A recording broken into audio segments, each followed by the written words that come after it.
దేవుని గ్రంథమైన బైబిల్ నుండి మత్తయి సువార్త 10వ అధ్యాయము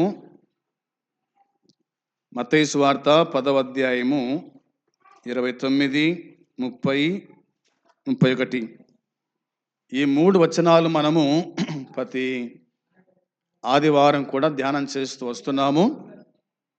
మరోసారి ఈ 3 వచనాలు మనము చదువుకుందాం. 2 పిచ్చుకలు కాసుకు అమ్మబడును గదా, అయినను మీ తండ్రి సెలవు లేక వాటిలో ఒక్కటైనను నేలన పడదు. మీ తల వెంట్రుకలన్నీ లెక్కింపబడినవి గనుక మీరు భయపడకుడి. మీరనేకమైన పిచ్చుకల కంటే శ్రేష్ఠులు.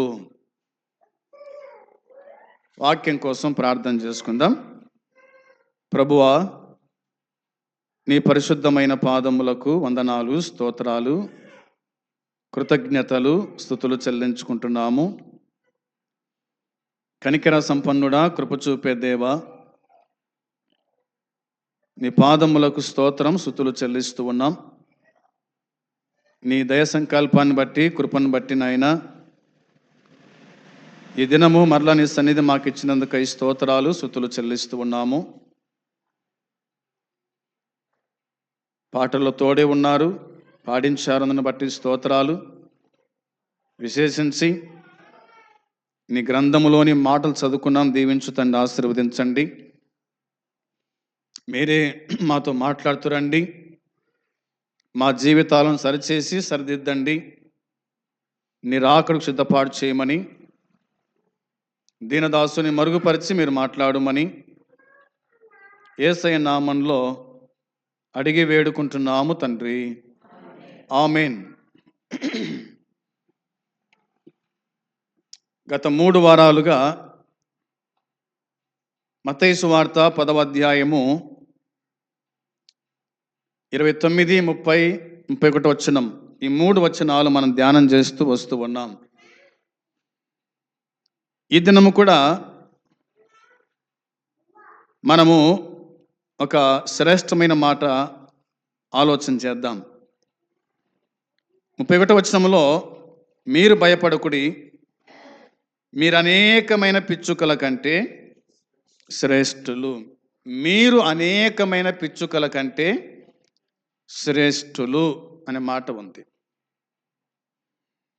అనేకమైన పిచ్చుకల కంటే. పిచ్చుక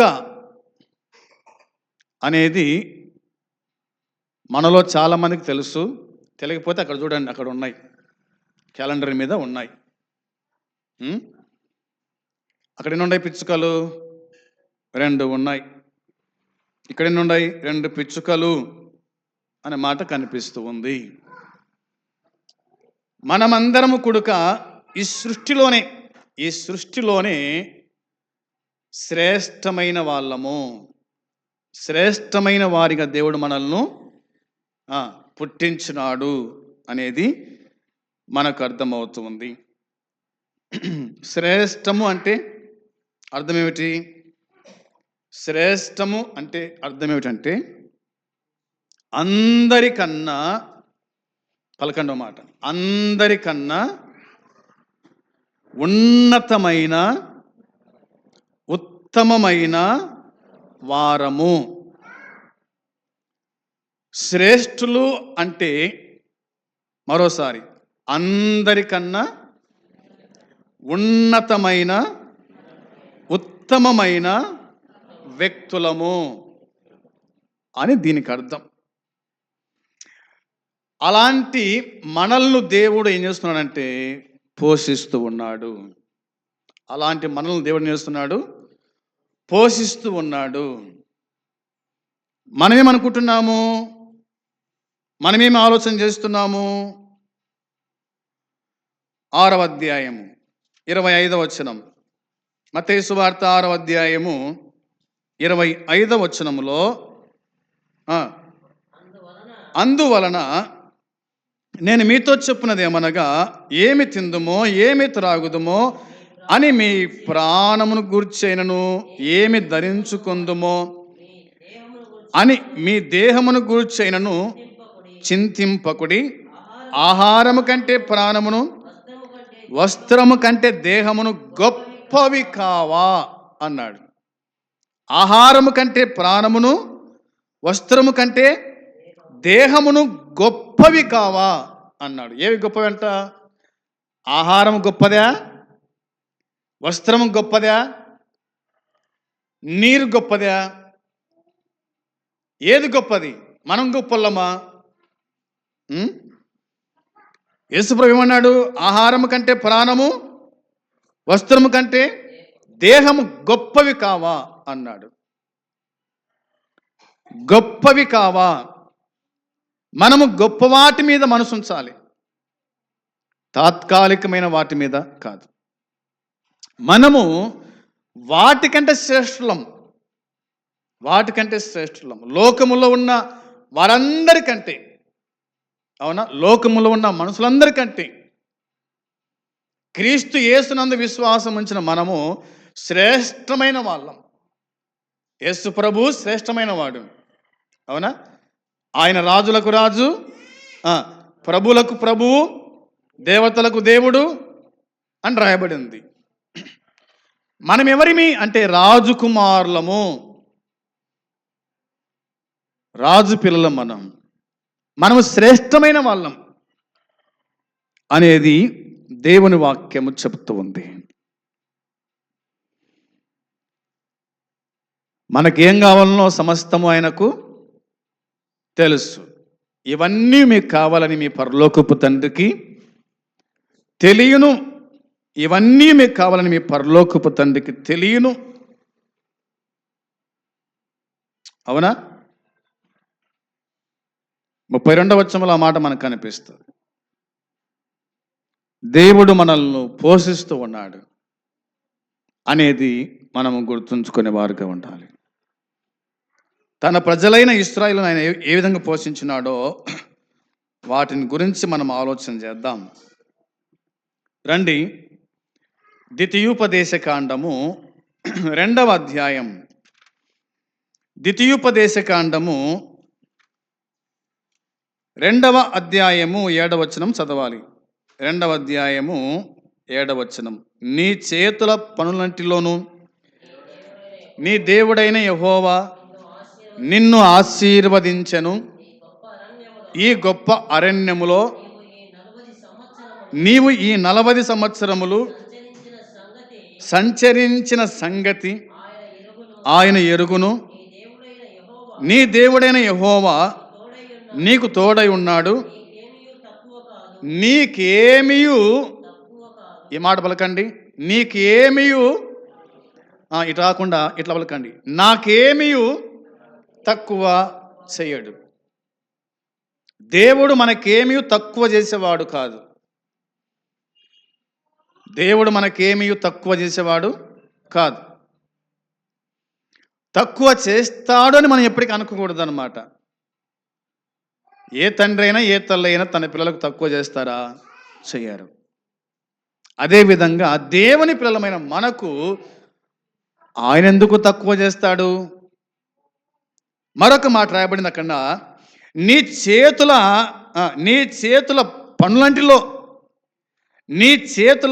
పనులంటిలోను నీ దేవుడైన యెహోవా నిన్ను ఆశీర్వదించును అన్నమాట. అంటే దేవుడు నీ చేతి పనిని ఆశీర్వదించుతాడు. నువ్వు ఏ పని చేయి పూనుకున్నా కానీ దేవుడు ఏం చేస్తాడంట? దాన్ని ఆశీర్వాదంగా మారుస్తాడు. మనము ఆశీర్వదించబడిన కుటుంబం. యెహోవా చేత ఆశీర్వదింపబడిన వాడా లోపలికి రా, బయట నిలువనేల అని వాక్యం చెబుతుంది. మనము దేవుని చేత ఆశీర్వాదం పొందిన వాళ్ళం కాబట్టి బయట ఉండాల్సిన వీలు లేనే లేదు.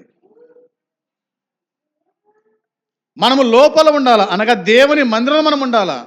అప్పుడు దేవుని ఆశీర్వాదము మనలో ఉంటుంది. తర్వాతి మాట ఏమిటంటే, ఈ గొప్ప అరణ్యములో నీవు ఈ 40 సంవత్సరములు సంచరించిన సంగతి ఆయన ఎరుగును. ఇశ్రాయేల్ ప్రజలు 40 సంవత్సరాలు గొప్ప అరణ్యములో వాళ్ళు సంచారం చేసినారు. మనమైతే ఊర్లో ఉన్నాం, అవునా? ఉంటే ఊర్లో ఉంటాం, లేకపోతే టౌన్లో ఉంటాం. అడవిలో ఉన్నాం కదా. అడవిలో ఉండేది ఎవరు? అడవిలో ఉండేది ఎవరు? సెన్సోళ్ళు. అడవిలో ఉండేది ఎవరు? జంతువులు, అవునా? మనము దేవుని పిల్లలం కాబట్టి ఊర్లో ఉన్నాం. అందుకోసమే దేవుడు వారిని జ్ఞాపకం చేసుకున్నాడు. ఎందుకంటే వారు అరణ్యములో ఉన్నారంట. ఎందుకున్నారు అరణ్యములో వాళ్ళు? ఐగుప్తు నుండి కానానికి వెళ్ళడానికి వాళ్ళు అరణ్య మార్గంలో వాళ్ళు వెళ్ళిపోవాలి కాబట్టి వాళ్ళు అరణ్యములో ఉన్నారు దాదాపు 40 సంవత్సరాలు. అప్పుడు ఏం జరిగిందంటే, నీ దేవుడైన యెహోవా నీకు తోడై ఉన్నాడు. అంటే అరణ్యములు ఉన్నా కానీ, అడవిలున్నా, అరణ్యములు ఉన్నా, ఎక్కడున్నా కానీ దేవుడు వాళ్ళకు తోడై ఉన్నాడు. ఇంకేముంది? నీకేమీ తక్కువ కాలేదు అనే మాట ఉంది. దేవుడు తన పిల్లలకు తక్కువ చేసేవాడు కాదు. నాకు తక్కువయింది అని మనము అనడానికి వీలు లేదు. ఎందుకంటే దేవుడు సర్వ సమృద్ధిని మనకు అనుగ్రహించినాడు. సంవత్సరం బత్తెం ఉంది మన ఇంట్లో, దేవుడు అనుగ్రహించినాడు, ఇచ్చాడు దేవుడు. దేవునికి మహిమ కలుగును గాక, అవునా? దేవుడు ఇచ్చినాడు, ఏమి తక్కువ కాలేదు, ఏమి తక్కువ కాలేదు. ఇంకా ఆలోచన చేద్దాం. 8వ అధ్యాయము, ద్వితీయోపదేశ కాండంలోని 8వ అధ్యాయము 2 నుంచి చదువుతాం 4 వరకు. మరియు నీవు ఆయన ఆజ్ఞలను గైకొందువో లేదో నిన్ను శోధించి నీ హృదయములోనున్నది తెలుసుకొనుటకు నిన్ను అనచు నిమిత్తమును అరణ్యములో ఈ 40 సంవత్సరములు నీ దేవుడైన యెహోవా నిన్ను నడిపించిన మార్గమంతటిని జ్ఞాపకము చేసుకొనుము అని ఉంది. జ్ఞాపకం చేసుకో. ఏం చేయాలి? దేవుని మనము జ్ఞాపకం చేసుకోవాలా. నాకు దాదాపుగా 46 సంవత్సరాలు. నేనేం చేయాలి? గతాన్ని ఏం చేయాలా? జ్ఞాపకం చేసుకోవాలా. దేవుని ఎట్ట కాపాడినాడు, ఎట్ట పోషించినాడు, ఎట్ట నడిపించినాడు, ఎట్లా నాకు తోడై ఉన్నాడు అనేది జ్ఞాపకము చేసుకోవాలా. నువ్వు జ్ఞాపకం చేసుకోవాలి. నీకు ఎన్నేళ్ళు ఉన్నాయి? గతను 15 ఉండయా, 20 ఉండయా, 30 ఉండయా, 50 ఏళ్ళు ఉండయా? నువ్వేం చేయాలా? గతాన్ని జ్ఞాపకం చేసుకో. అప్పుడెట్టున్నావు, ఇప్పుడెట్టున్నావు, ఆనాటి పరిస్థితి ఏమిటి, ఈనాటి పరిస్థితి ఏమిటి, ఆనాటి మన వస్త్రధారణ ఎట్లుండే, ఇప్పుడు ఎట్లుంది మన వస్త్రధారణ, అప్పుడు ఎట్లా ఉంటిమి, ఇప్పుడు ఎట్లా ఉన్నాం, జ్ఞాపకము చేసుకొనుము అన్నాడు. 3వ వచనం, ఆహారం వలననే గాక యెహోవా సెలవిచ్చిన ప్రతి మాట వలన నరుడు బ్రతుకును అనే మాట రాయబడింది. ఆహారం వల్ల మాత్రమే కాదు మనిషి బతికేది, దేవుని నోట నుంచి ప్రతి మాట వల్ల మనిషి బ్రతుకుతాడు. మత్తయి సువార్త 4వ అధ్యాయంలో యేసు ప్రభు సాతానుతో మాట్లాడుతూ ఇట్లా అన్నాడు. అమ్మాట చూడండి, 4వ అధ్యాయంలో వచనం 9. మత్తయి సువార్త 4వ అధ్యాయం. మనుషుడు రొట్టె వలన మాత్రమే కాదు, దొరికిందా? మనుషుడు రొట్టె వల్ల మాత్రమే కాదు, దేవుని నోట నుంచి వచ్చు ప్రతి మాట వలన మనిషి జీవించును అనే మాట ఉంది. జీవించును. దేవుని నోటి మాట వలన ఒక వ్యక్తి ఏం చేస్తాడంట? జీవిస్తాడు అని దేవుని వాక్యం మనకు గుర్తు చేస్తూ ఉంది. అందుని బట్టి ఈ 3వ వచనంలో ఆహారం వలనే కాక యెహోవా సెలవిచ్చిన ప్రతి మాట వలన నరులు బతుకుదురని నీకు తెలియజేయుటకు ఆయన నిన్ను అణచి నీకు ఆకలి కలుగజేసి అన్నమాట ఉంది. నిన్ను అణచి నీకు ఆకలి కలగజేసి, నీవే గాని నీ పితరులే గాని ఎన్నడెరుగని మన్నాతో నిన్ను పోషించెను. పోషించెను అనే మాట రాయబడింది. వినండి బాగా. ఇప్పుడు ఆకలైనప్పుడు అన్నం తింటే పర్వాలే, ఆకలైనప్పుడు అన్నం తింటే దానికి అర్థం ఉంది. ఆకలి కాకుండా ఆకలి కాకుండా అన్నం పెట్టించుకొని మిగిలించే వారిని ఏమనాలి? మామూలుగా అయితే 3 పూట్లు తింటాం మనం అన్నం. ఉదయము, మధ్యాహ్నము, రాత్రి. ఎవరు తినాలా ఉదయం, మధ్యాహ్నం, రాత్రి ఆహారము? అంటే పనిచేసే వాళ్ళు తింటే పర్వాలే, పనిచేసే వాళ్ళు తింటే పర్వాలే. ఇప్పుడు ఏలియాకు ఏ పని లేదు, ఏలియాకు ఏ పని లేదు. ఎక్కడున్నాడు ఇప్పుడు? కేరీతు వాగు దగ్గర ఉన్నాడు. నీళ్లు పారుతూ ఉన్నాయి, ఆడవై కూర్చున్నాడు. ఎన్ని పూటలు తిన్నాడు ఏలియా ఆహారము? ఏలియా ఎన్ని పూటలు తిన్నాడు ఆహారము? చెప్పండి. ఏలియా ఎన్ని పూటలు తిన్నాడు ఆహారం? మీరు చదవమంటే చదవరు, వినమంటే వినరు. మీకేమర్థమవుతుంది? ఇంకా ఉదయం రొట్టె మాంసము, సాయంకాలం రొట్టె మాంసం, అంతే. 2 పూటలు తిన్నాడు. వాక్యం చెబుతున్న మాట ఏమిటంటే ఆహారం వలనే గాక యెహోవా సెలవిచ్చిన ప్రతి మాట వలన మనిషి బతుకుతాడు. తర్వాత నీకు ఆకలి కలుగజేసి అనే మాట. పిల్లలు ఆకలి అయితే ఏడుస్తారు, వాళ్ళకు తెలియదు. చిన్నపిల్లలు ఏం చేస్తారు? ఆకలి అయితే ఏడుస్తారు. అంత మాత్రం కాకుండా ఏదైనా కరిచినా ఏడుస్తారు. ఆ పాప ఏరిసినా, ఆకలి ఏరిసినా పాలిస్తారు. ఆకలి కాకుండా ఏడిసినా ఏమిస్తారు? పాలిస్తారు. వాక్యం చెప్తున్న మాట చూడండి. ఆయన నీకు ఆకలి కలగజేస్తాడు. ఆకలి కలగజేస్తే భోజన విలువ తెలుస్తూ ఉంది. ఆకలి గలవానికి, ఆకలి ఉన్నవానికి భోజన విలువ తెలుస్తుంది. ఆకలి లేని వారికి భోజన విలువ తెలియదు. అది మాంసమైనా, అది బిర్యానీ అయినా ఏం చేస్తాడు? దాన్ని పాడేస్తాడంతే. దేవుని విలువ తెలిసినోళ్ళము ఏం చేయాలా? భయభక్తులతో దేవుణ్ణి మనము ఆరాధించు వాళ్ళమై ఉండాలని దేవుని వాక్యం చెబుతుంది. అందుకోసమే వారికి ఆకలి కలగజేసి, వారే కానీ వారి పితరులే ఎన్నడెరగని మన్నాతో వారిని ఏం చేశాడంటే దేవుడు పోషించినాడు.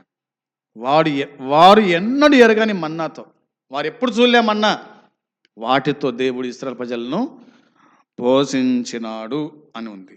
తర్వాత 4వ వచనంలో ఈ 40 సంవత్సరములు నీవు వేసుకుని బట్టలు పాతగిలలేదు, నీ కాళ్ళు వాయలేదంట. వారి బట్టలు మాసిపోలే, వారి కాళ్ళు వాయల. ఎన్ని ఏళ్ళు? 40 సంవత్సరాలు. 40 సంవత్సరాలు.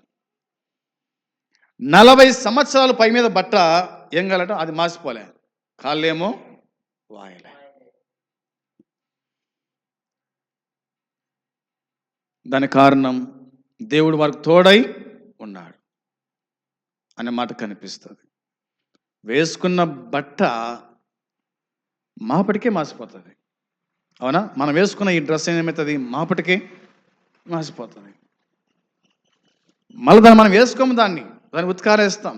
కానీ ఇశ్రాయేలు బట్టలు మాత్రము 40 ఏండ్లు వారు అరణ్యములో తిరుగులాడుతున్నప్పటికీ కూడా వారి బట్టలు మాయలేదు, వారి కాళ్ళు వాయలేదు. 1 గంట సేపు లేదా ఒక 5 గంటల సేపు కూర్చున్న లోపలే కాళ్ళు వాసినాయి. నాకైతే నిన్న బొల్లారంలో 5 గంటల సేపు కూర్చున్నందుకు కాళ్ళు వాసినాయి. వాళ్ళు 40 సంవత్సరాలు తిరుగులాడితే కూడా వారి కాళ్ళు వాయలేదు. దేవుడు వారికి తోడై ఉన్నాడు, దేవుడు వారిని పోషించినాడు అనేది వాక్యం గుర్తు చేస్తూ ఉంది. ఇంకేం బైబిల్ చెప్తుందంటే చూడండి, 81వ కీర్తనలో ఇలాగుంది. 81వ కీర్తన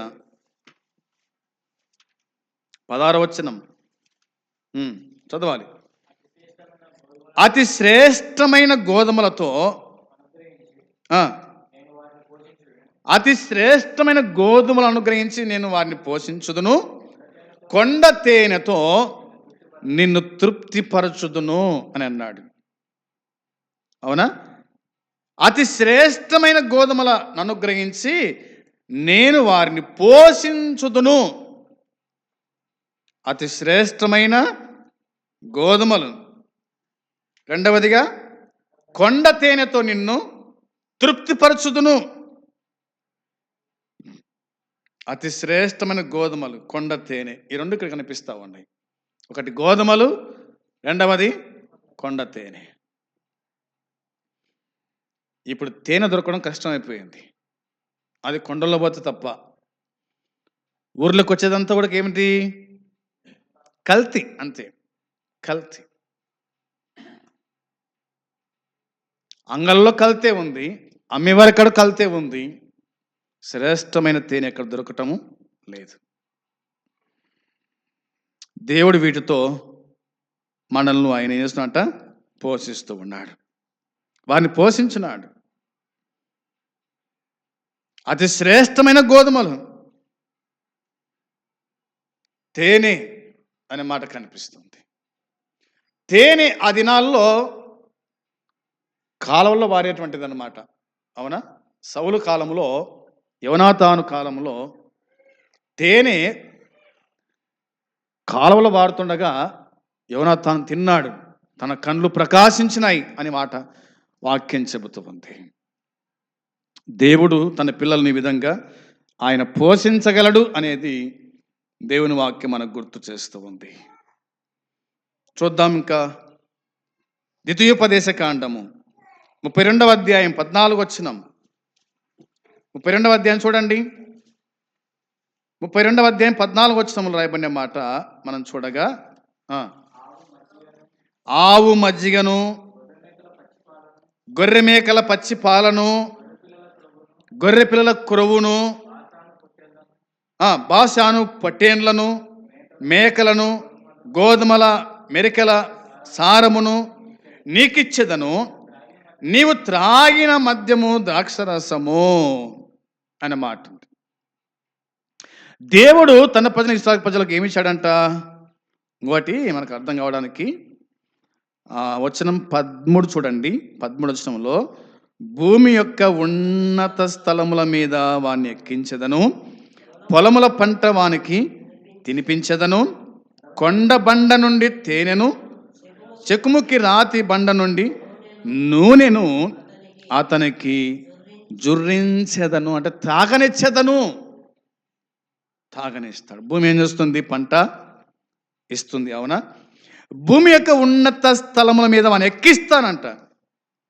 పొలం పంట తినిపిస్తాడు, కొండ బండ నుండి తేనె. అవునా? ఇవన్నీ కూడా దేవుడు తన ప్రజలైన ఇశ్రాయేలు ప్రజలకు అనుగ్రహించినాడు. అంత మాత్రం కాకుండా ఆవు మజ్జిగను, గొర్రె మేకల పచ్చి పాలను, గొర్రె పిల్లల క్రొవ్వును, బాషాను పొట్టేన్లను, మేకలను, గోధుమల మెరికలను, సారమును నీకు ఇస్తా అని చెప్పినాడు. ఇప్పుడు ఎవరైనా ఆవు మజ్జిగ తాగుతున్నారా? మనం తాగే మజ్జిగ ఏంది? బర్రెలదే. బర్రెల మజ్జిగ మనం తాగుతున్నాం. అయితే దేవుడు ఆ దినాల్లో వారికి ఆవు మజ్జిగను తాగిపించినాడంట. ఇంతకు బర్రె పాలు మంచివా, ఆవు పాలు మంచివా? ఆవు పాలే మంచివి, శ్రేష్టమైనటివి బర్రె పాల కంటే కూడా. మేకపాలు ఇంకా మంచివి అవి ఇంకా. అవునా? అయితే ఇలాంటి పాలతో ఆయన తన ప్రజలను ఆయన పెంచినాడు, పోషించినాడు. అది గుర్తుపెట్టుకోవాలి మనం. ఆవు మజ్జిగను, గొర్రె మేకల పచ్చి పాలను. ఇప్పుడు గొర్రెలు వారు ఏం చేస్తారంటే పచ్చి పాలే వాళ్ళు తాగుతారు. అవునా? గొర్రె పాలు విండుకొని, మేక పాలు విండుకొని వాళ్ళని తాగుతారు. అందుకే వాళ్ళు గొర్రెలు తిరుగుతూ ఉంటారు, అలసట లేకుండా, ఇబ్బంది లేకుండా. పొద్దున్న దూకులు తిరగాలంటే ఏం కావాలా?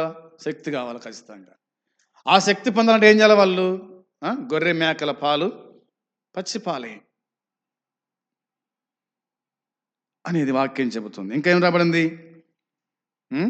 గొర్రెల క్రొవ్వును, బాశాను పట్టేనుల మేకలను, గోధుమల మెరక సారము నీకు ఇస్తానని చెప్పినాడు. సారం, వాళ్ళు తినిందంతా సారము గల ఆహారం తిన్నారు. మనమేమో సారము లేని ఆహారాన్ని తింటున్నాం. బియ్యంలో సారం లేదు. పాలిస్ పడితే సారం ఏడుంది ఇంకా? పాలిస్ పడితే సారం ఏడుంది ఇంకా? ఆ పాలిస్ తవుడు తాగి పాలిస్తున్నాయి బరగొట్లు. మనము తినేదంతా కూడా పిప్పే, దాంట్లో ఏమి లేదు, అన్నంలో ఏం లేదు, దాంట్లో సారం లేదు. దేవుడు వాళ్ళను అట్లా పెంచినాడు, వాళ్ళను పోషించినాడు అనేటువంటిది దేవుని వాక్యం మనకు గుర్తు చేస్తుంది. అందుకోసమే వాక్యం చెబుతున్న మాట ఏమిటంటే, మీరు వాటికంటే శ్రేష్ఠులు కారా? పిచ్చుకల కంటే శ్రేష్ఠులం, అడవి జంతువుల కంటే శ్రేష్ఠులం. దేవుడు అందుకనే మనకు మంచి శ్రేష్టమైన ఆహారం, పుష్టి కలిగినటువంటి ఆహారం దేవుడు మనకు ఇస్తున్నాడు అనేది మనము గుర్తుంచుకునే వారుగా ఉండాలి. కాబట్టి ఈ దినమందు శ్రేష్ఠులు అంటే అందరికంటే ఉన్నతమైన వారమని, ఉత్తమమైన వారమని మనము గుర్తుంచుకొని ప్రభు సన్నిధిలో మనము ముందు కొనసాగే వారుగా ఉండాలని దేవుని వాక్యము చెబుతుంది. మరొక మాట గుర్తు చేస్తాను. వారు విధేయత నమ్మకము లేని ప్రజలైనప్పటికీ వారికి కొదువ లేకుండా ఆయన పోషించినాడు. వారికి విధేయత లేదు. దేవుడు ఇంత మంచి ఆహారం ఇచ్చి పోషిస్తున్నప్పటికీ వారికి దేవుని మీద ఏం లేదంట, విధేయత లేదు, భయము లేదు, భక్తి లేకుండా బతికినారు. అయినా వారిని దేవుడు ఏం చేశాడు? పోషించినాడు. దేవుడు వారిని పోషించినాడు. ఈ మాట పౌలు చెప్తూ ఇట్లా అన్నాడు. చూడండి, ఒక మాట చూద్దాం. తిమ్మోతికి రాసిన రెండో పత్రిక పౌలు, తిమ్మోతికి రాసిన రెండో పత్రిక పౌలు 2వ అధ్యాయము 13 చదవాలి. 2వ అధ్యాయము 13వ వచనము. మనము నమ్మదగని వారమైనను ఆయన నమ్మదగిన వాడుగా ఉండును, ఏదియూ చేయలేడు అని ఉంది. అవునా? మనమేమో నమ్మదగని వారము, ఆయనేమో నమ్మదగిన వాడు. కాబట్టి ఆయన మనకు ఏ కొరత లేకుండా కాపాడుతూ ఉన్నాడు అనేది ఒకటి. తర్వాత కొరింథీ మొదటి పత్రిక 1వ అధ్యాయము 9వ వచనం చూడగా, కొరింథీ మొదటి పత్రిక 1వ అధ్యాయము 9వ వచనం. సహవాసమునకు నమ్మదగిన వాడు అని ఉంది. ఇంత అవిధేయులమైన మనలను, అవివేకులమైన మనలను, మాట వినని ప్రజలమైన మనలను దేవుడు ఏం చేశాడంట? తన కుమారుడైన అనగా మన ప్రభువైన యేసుక్రీస్తును తన కుమారుని సహవాసమునకు మనల్ని పిలిచినాడు. మనము అపనమ్మకస్తులమే, మనలో విధేయత లేదు, మనలో ప్రేమ లేదు. అయినప్పటికీ దేవుడు ప్రేమించి మన ప్రభువైన యేసుక్రీస్తును తన కుమారుని సహవాసమునకు మనల్ని పిలిచినాడు. ఆయన నమ్మదగిన వాడు కాబట్టి మనల్ని పోషించాడు, సంరక్షించినాడు, బతికించినాడు. మరొక ప్రభు దినాన్ని ఆయన మనకు అనుగ్రహించినాడు. కాబట్టి ఈ దినమున ప్రభునందు విశ్వాసం ఉంచిన మనము భక్తి జీవితంలో ముందుకు సాగేవారుగా ఉండాలి. విశేషించి మనము అందరికంటే ఉన్నతమైన వారము, రెండవదిగా ఉత్తమమైన వాళ్ళమని గ్రహించి ప్రభుకి ఇష్టంగా బతుకుదాం. ప్రభు అట్టి కృప మనకు సహాయము చేయునుగాక. ఆమేన్. ప్రార్థన చేద్దాం. ప్రేమగల తండ్రి, మీకు స్తోత్రం, స్తుతులు చెల్లించుకుంటున్నాం. మేము అనేక పిచ్చుకల కంటే శ్రేష్టమైన వాళ్ళమని మీరు తెలియజేశారు. అందరికంటే ఉన్నతమైన వాళ్ళమని, ఉత్తమమైన వాళ్ళమని మీరు జ్ఞాపకం చేశారు. అందుకే మమ్మల్ని పోషించి, సంరక్షించి, బతికించారు. ఆయుష్కాలం పొడిగించినారు, ఆరోగ్యం ఇచ్చారు. అందుని బట్టి స్తోత్రం. దేవా నీకు స్తుతులు చెల్లించుచున్నాం. మేము నీకు ఇష్టలుగా జీవించిన కృప దయచేయండి. దేవా కాపాడి కరుణించి కనికరించండి. విన్న వాక్యం మనసులో ఉంచుకొని వాక్యానుసారంగా ప్రవర్తించుటకు కృప దయచేయమని, కనికరించమని మీకు అప్పగించుకుంటూ మా ప్రభు అయిన యేసుక్రీస్తు పరిశుద్ధమైన నామంలో ప్రార్థించి అడిగి స్తుతించి వేడుకుంటున్నాము తండ్రి. ఆమేన్. పరలోకమందున తండ్రి ప్రేమ, మన ప్రభు అయిన యేసుక్రీస్తు కృప, పరిశుద్ధాత్మ సన్నిధి సహవాసం కూడి వచ్చిన మనకు సకల పరిశుద్ధులకు ఇప్పుడు ఎల్లప్పుడూ సదాకాలము తోడై ఉండునుగాక. ఆమేన్. అందరికీ వందనాలు.